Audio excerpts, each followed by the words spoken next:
This is Jolene Gregoric, and this is my project on the commercialization of sport. Before discussing my stance on the commercialization of sport, I first want to define what that is. Cambridge Dictionary defines commercialization as the process of developing or organizing something in order to make as much money as possible. This means that commercialization of sport is the advertisement and investment in the sport in hopes of making money. This includes investments in athletes, teams, coaches, universities, team names, and more. Investments in ways other than just money, which is where there gets to be the blur of the line of whether or not sports is commercialized or if it's just money driven to make it better for the athletes. Do we view money in sports as a means of supporting our students or paying our role models the money they deserve?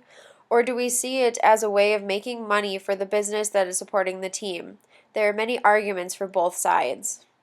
While the decision of which side you will stand on is not always the easiest to make, it is relatively easy to see both sides of this controversial topic. On one hand, putting money into sport programs can build many positive things for society. Young kids can learn important skills of all kinds, physical and not physical. Collegiate athletes can follow their passion for their sport of choice and learn through experience how they might want to be a future coach and get scholarships to pay for the ever-growing expenses of school. And professional athletes can live out their dreams and show their journeys pay off as a professional while getting the chance to be a role model for so many people that watch. Without the investments in sports, there cannot be as much opportunity to travel and experience the competition of other teams, or even be able to compete at all as an athlete. This in itself, the ability to give opportunities for growth in many ways, is why sports need some sort of investment and commercialization. On the other hand, the influence and the weight of money on a sport has become an issue.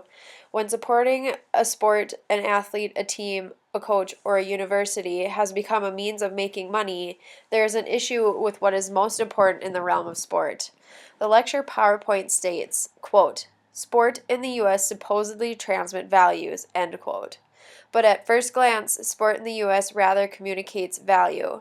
Having any participation in sport shows that an individual has some monetary status. Athletes need to pay fees and buy equipment in order to participate. Schools need to pay for staff and refs in order to house events. And sponsors need money in order to pay for their names to be put on stadiums. Money goes into sports, but money also comes out. Hiring athletes as celebrities to advertise for companies is a way to make money.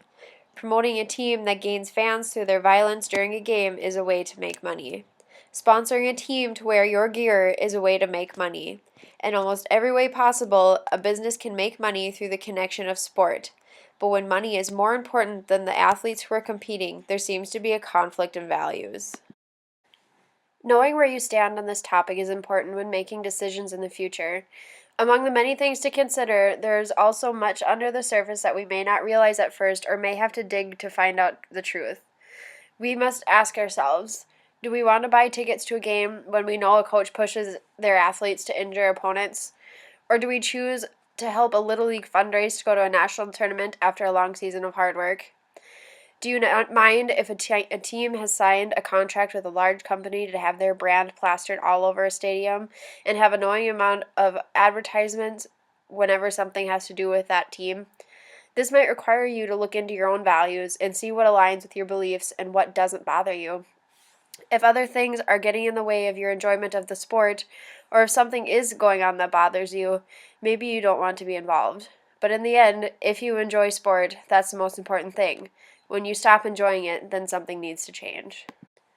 Looking at my own opinion on the commercialization of sport, I feel that sports are growing more and more popular, which is a great thing. But with this growing trend, there's also the growth of the need for money and the desire to invest in a good business sector. I do feel that there are a lot of things wrong with the business end of sport, and because of the way society is today, we are used to it being the way it is. We don't see the negatives as much as we should because we have been conditioned to think that they are okay.